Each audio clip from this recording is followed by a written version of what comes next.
अस्सलाम वालेकुम। Subject ET 353 repair and maintenance chapter number 9 आज हम पढ़ेंगे। चैप्टर नंबर 9 के अंदर घरेलू बरकी आलात हैं। घरेलू बरकी आलात आजकल के जदीद दौर के अंदर हर घर की ज़रूरत है ये चीज़ें, और आम घर के अंदर वॉशिंग मशीन, इस्त्री, इलेक्ट्रिक केटल, बरकी चूल्हे, रेफ्रिजरेटर वगैरह इस्तेमाल हो रहे हैं। इस चैप्टर के अंदर इतना कुछ हमें मालूम होना चाहिए कि जो घर के अंदर हम इलेक्ट्रिक आलात जो इस्तेमाल कर रहे हैं उसकी रिपेयरिंग के बारे में, उसकी मेंटेनेंस के बारे में हम जानते हों, ताकि घर के अंदर ये छोटे छोटे जो काम होते हैं इसको हम खुद सर अंजाम दे सकें। आजकल के जदीद दौर के अंदर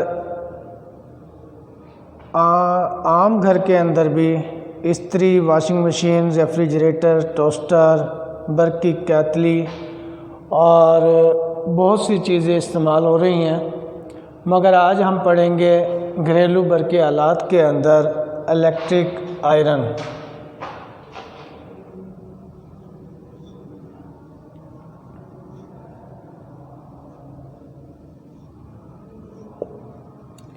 यानी कि इस्त्री।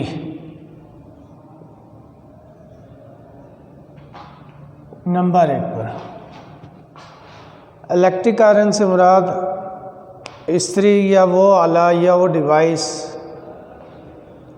जो इलेक्ट्रिकल एनर्जी को हीट एनर्जी में तब्दील करती हो, और हम हीट एनर्जी से हम क्या काम सर अंजाम देते हैं। हीट एनर्जी से हम कपड़ों को प्रेस करने के लिए इस्तेमाल करते हैं। फिर दोबारा सुन लें, बरकी इस्त्री से मुराद या इलेक्ट्रिक आयरन से मुराद ऐसी डिवाइस या ऐसा आला जो इलेक्ट्रिकल एनर्जी को हीट एनर्जी में कन्वर्ट करती हो, इलेक्ट्रिकल आयरन कहलाती है। इलेक्ट्रिकल आयरन की जो इकसाम है, इलेक्ट्रिकल आयरन की 3 इकसाम है।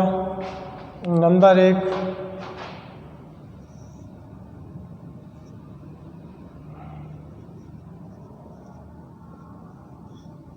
सादा इस्त्री, नंबर 2 खुदकार इस्त्री,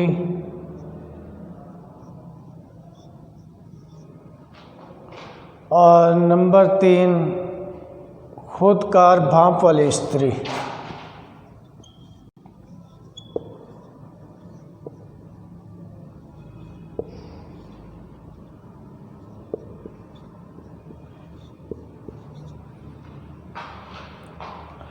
खुदकार से मुराद ऑटोमेटिक,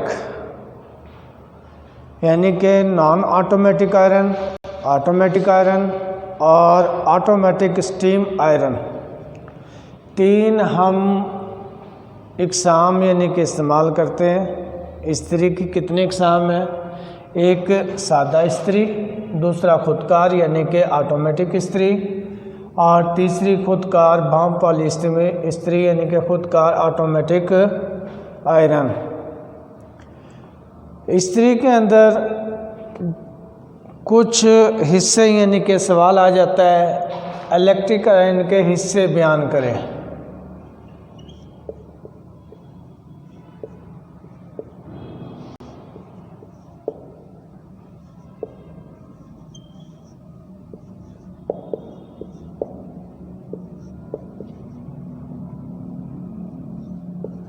इलेक्ट्रिक आयरन के हिस्से बयान करें। इलेक्ट्रिक आयरन के जो हिस्से हैं, सबसे पहले इसके ऊपर जो हैंडल लगा होता है उसको हम दस्ता भी कहते हैं, जो प्रैक्टिकली तौर पर मैं आपको दिखा रहा हूँ। इलेक्ट्रिक आयरन के अंदर जो ऊपर वाला हिस्सा होता है उसको हम दस्ता या हैंडल कहते हैं। बैकोलाइट का बना होता है, इसके अंदर एक लीवर लगा होता है जिससे हम स्पीड को, इसके टेम्परेचर को कंट्रोल करते हैं। इसी तरह इस्त्री का जो दूसरा हिस्सा है नीचे इसका कवर कहलाता है। ये इस्त्री के ऊपर वाली साइड पर इस तरह फिक्स होता है कि सबसे ऊपर हैंडल इसका लगा होता है। हैंडल जैसे उतारेंगे ऊपर इसका स्टील का क्रोम का यानी कि इसका कवर लगा होता है और निचला हिस्सा, सबसे निचला हिस्सा इसका सोल या प्लेट कहलाता है। सोल या प्लेट के अंदर अगर वो सादा इस्त्री है, सबसे नंबर 1 पर अगर वो सादा इस्त्री है उसके अंदर ये एलिमेंट नहीं लगा होता, बल्कि अबरक का माइके के अंदर लिपटा हुआ एलिमेंट होता है। ये प्रैक्टिकली तौर पर मैं आप लोगों को दिखा रहा हूँ कि अबरक क्या चीज़ है। ये हिस्सा यानी कि अबरक कहलाता है, इसके अंदर एलिमेंट लिपटा हुआ है, इसको अबरक कहते हैं। सादा इस्त्री के अंदर ये अबरक यानी कि एलिमेंट उस प्लेट के ऊपर फिक्स होता है और फिक्स होने के बाद इसके ऊपर एक वेट रखा जाता है और वेट इसको पकड़ कर रखता है मजबूती से। तो ये सादा इस्त्री के अंदर इस्तेमाल किया जाता है। अगर ऑटोमेटिक इस्त्री है, ऑटोमेटिक इस्त्री के अंदर जो सोल बना होगा वो अल्मुनियम का बना होगा। अल्मुनियम के अंदर एलिमेंट फिक्स होगा। ये एलिमेंट नज़र आ रहा है आपको। एलिमेंट के ऊपर एक वेट रखा होता है जो लोहे का कास्ट आयरन का बना होता है और वेट रखने का मकसद कि ज़्यादा ताकत लगाने की ज़रूरत नहीं होती और जो कपड़े हैं वो आसानी से प्रेस हो सकते हैं। तो इसी तरह इसके अंदर जो हमने हिस्से पढ़ने हैं, हिस्से के अंदर सबसे पहले हैंडल के अंदर जो लीवर लगा होता है जिससे हम टेम्परेचर को कंट्रोल करते हैं। उसके बाद लीवर के बाद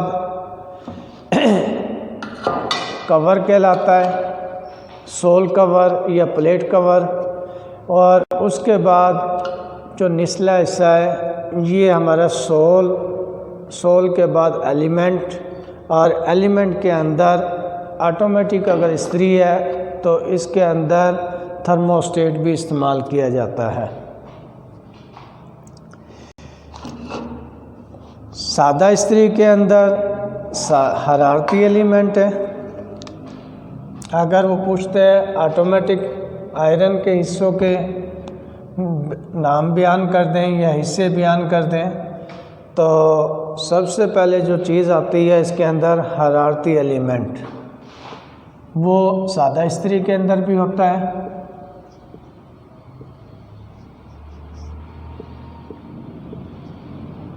हरारती एलिमेंट ये सादा इस्त्री में भी होगा और ऑटोमेटिक इस्त्री के अंदर भी इस्तेमाल किया जाता है। नंबर 2 पर तला या सोल, हम इसको लिखते हैं या सोल प्लेट। नंबर 3 पर जो इसके अंदर इस्तेमाल किया जाता है दस्ता या हैंडल।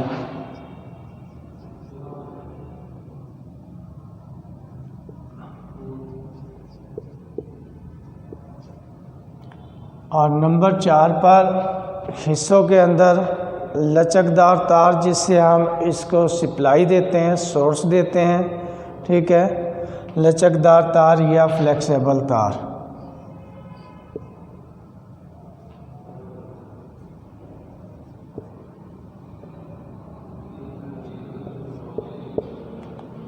या फ्लेक्सिबल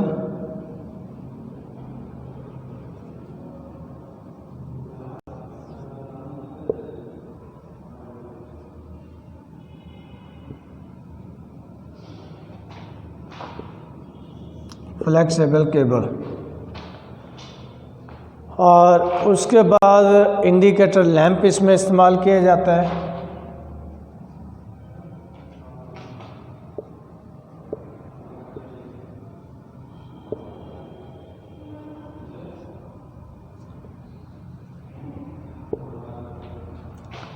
ये तो है वो चीज़ें जो सादा इस्त्री में भी इस्तेमाल किया जा रहा है।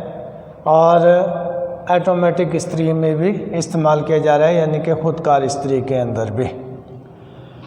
और अगर वो कहता है ऑटोमेटिक इस्त्री के हिस्सों की वजाहत कर दें, तो ऑटोमेटिक इस्त्री के हिस्सों के अंदर इजाफ़ा हो जाएगा किसका? थर्मोस्टेट का।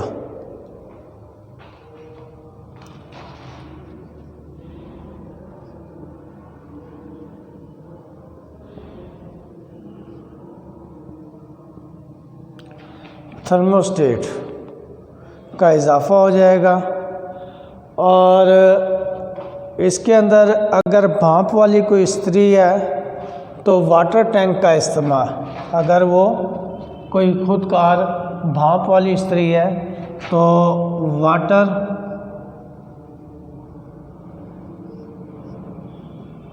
टैंक का इस्तेमाल इजाफ़ा हो जाएगा। तो फिर दोबारा सुन लेते हैं। सवाल आ जाता है इलेक्ट्रिक आयरन के हिस्सों के नाम बयान करें या हिस्से बयान करें, या सादा यानी कि इलेक्ट्रिक आयरन के हिस्से बयान करें। तो सादा के अंदर हरारती एलिमेंट, तला या सोल प्लेट जो मैंने अभी दिखाया, दस्ता या हैंडल, लचकदार तार यानी कि फ्लेक्सिबल केबल। नंबर 5 पर है इंडिकेटर लैंप।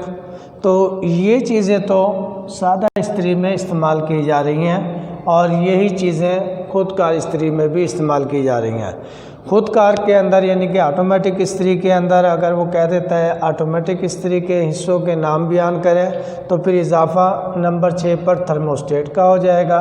अगर वो कहता है कि खुदकार भाप वाली इस्त्री के हिस्सों के नाम बयान करें, तो तमाम चीज़ें वही रहेंगी, इजाफ़ा हो जाएगा वाटर टैंक का।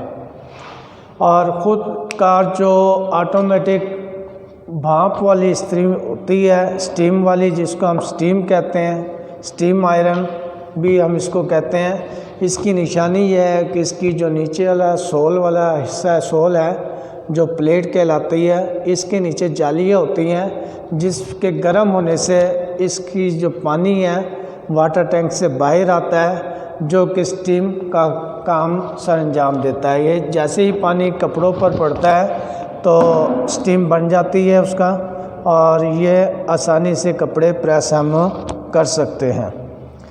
तो इस्त्री के अंदर फिर सुन लें, अक्सर जो इसके अंदर फॉल्ट पैदा होता है वो ज़्यादातर खुदकार इस्त्री के अंदर फॉल्ट ये पैदा होता है, या तो इसके जो हमारी सप्लाई की केबल है जिसको हम फ्लेक्सिबल केबल कहते हैं, अक्सर वो डैमेज हो जाती है, ब्रेक हो जाती है, ओपन हो जाती है। उस की वजह से इस्त्री हमारी गर्म नहीं होती बल्कि एनर्जाइज नहीं होती। तो दूसरा इसके अंदर ऑटोमेटिक इस्त्री के अंदर जो फॉल्ट आता है दूसरा बड़ा, कि इस्त्री बहुत ज़्यादा गर्म हो गई है, इस्त्री ज़्यादा गर्म नहीं हो रही, तो इसके अंदर थर्मोस्टेट इस्तेमाल किया जाता है। थर्मोस्टेट बाई मेटल पॉइंट का बना होता है। बाई मेटल पॉइंट से मुराद दो मुख्तलिफ धात की पत्रियाँ, एक पतरी तो टेम्परेचर पर फैलती है और दूसरी सिकुड़ती है, दोनों के बाहमी अमल से ये इस्त्री ऑटोमेटिक काम करती है। जैसे टेम्परेचर ज़्यादा होता है, एक पर जो धात की पतरी होती है वो नीचे यानी कि प्रेस होती है और दूसरी सिकुड़ती है, ऊपर की तरफ जंप लेती है, दोनों के बाहमी अमल से ये इस्त्री ऑटोमेटिक काम करती है। अगर इस बाई मेटल पॉइंट के अंदर जो पॉइंट लगे होते हैं वो चांदी के यानी मटेरियल के लगाए जाते हैं, ताकि सर्किट को तोड़ते और जोड़ते वक्त इसके अंदर जो शोला पैदा होता है, इस शोले की वजह से ये पॉइंट आपस में जुड़ ना सकें। इस वजह से इसके अंदर चांदी का मटेरियल इस्तेमाल किया जाता है। और अक्सर ये चांदी का मटेरियल जब घिस जाता है तो ये जो दो पॉइंट रह जाते हैं, इसके नीचे एक कॉपर का मटेरियल इस्तेमाल किया जाता है। कॉपर शोला पैदा होने की वजह से आपस में जुड़ जाता है, जिसकी वजह से इस्त्री डायरेक्ट हो जाती है और डायरेक्ट होने की वजह से कपड़े जलाना शुरू कर देती है। और बाज़ औक़ात इस बाईमेटल पॉइंट के अंदर कार्बन आ जाता है। कार्बन आने की वजह से ये अपने अंदर से करंट को गुजरने नहीं देता, जिसकी वजह से इस्त्री गर्म नहीं होती और गर्म ना होने की वजह से हमारे इस्त्री यानी कि कपड़े प्रेस नहीं होते। तो इसके अंदर जो ज़्यादातर फॉल्ट आता है वो थर्मोस्टेट का आता है ऑटोमेटिक इस्त्री के अंदर, और सादा इस्त्री के अंदर जो फॉल्ट आता है वो एलिमेंट का आता है। एलिमेंट जो मैंने अभी भी आपको दिखाया था, अबरक के अंदर, माइका के अंदर ये लिपटा हुआ एलिमेंट होता है और अक्सर ये एलिमेंट ओपन हो जाता है। ओपन होने की वजह से ये ब्रेक काम नहीं करता और इसके अंदर कोई ख़ुद का निज़ाम नहीं होता, बल्कि हम खुद ही इसको मैनुअली ऑपरेट कर रहे होते हैं। अगर इसको टाइम पर एनर्जाइज और डी एनर्जाइज ना किया जाए तो हम सही तरह इससे काम नहीं ले सकते। तो इस इस्त्री के अंदर जो फॉल्ट था, पहली बात है कि सवाल आ जाता है, फिर मैं दोबारा दोहराता हूँ, इलेक्ट्रिक आयरन की इकसाम बयान करें। इलेक्ट्रिक आयरन की इकसाम 3 है, सादा इस्त्री, ऑटोमेटिक इस्त्री और ऑटोमेटिक स्टीम वाली इस्त्री। अगर वो सवाल दे देता है इलेक्ट्रिक आयरन के हिस्से बयान करें या सादा इलेक्ट्रिक आयरन के हिस्से बयान करें, तो सादा के अंदर हरारती एलिमेंट, सोल या प्लेट, दस्ता या हैंडल, लचकदार तार यानी कि फ्लेक्सिबल केबल और इंडिकेटर लैंप। अगर वो कह देता है ऑटोमेटिक आयरन के हिस्से बयान करें, तो उसके अंदर आपने इजाफ़ा कर देना है थर्मोस्टेट का, बाकी तमाम हिस्से वही रहेंगे। अगर वो कह देता है खुदकार भाप वाली यानी कि स्टीम आयरन के हिस्से बयान करें, तो तमाम चीज़ें वही रहेंगे, इजाफ़ा कर देंगे आप वाटर टैंक का। इसके अंदर एक हिस्सा वो भी है जिसकी वजह से हम कपड़े आसानी से प्रेस कर सकते हैं। इसके अंदर एक वेट भी रखा जाता है, नंबर 8 पर हम इजाफ़ा कर देंगे वेट का, यानी कि वज़न।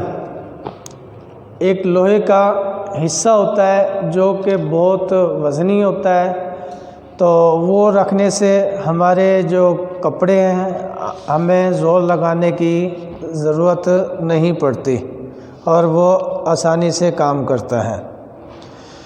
तो ये तो चैप्टर नंबर 9 के हमारे सबसे पहला जो हिस्सा था ये था इलेक्ट्रिक आयरन।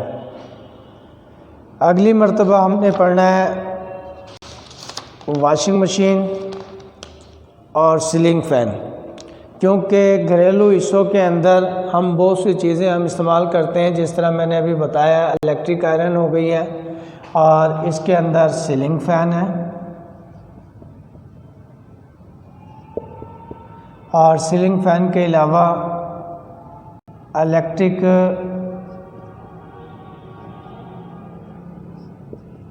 गीज़र है, इलेक्ट्रिक केटल है या इलेक्ट्रिक केतली भी हम कहते हैं,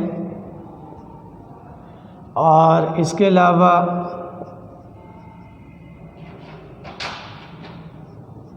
इलेक्ट्रिक वॉशिंग मशीन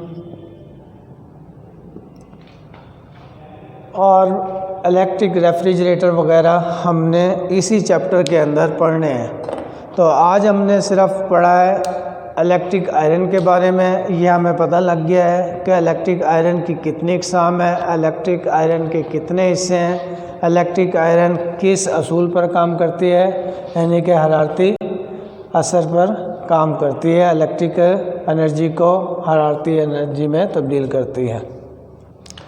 तो इंशाल्लाह नेक्स्ट यानी कि लेक्चर में हम सीलिंग फ़ैन और इलेक्ट्रिक गीज़र, वॉशिंग मशीन वगैरह पढ़ेंगे इंशाल्लाह। अल्लाह हाफ़िज़।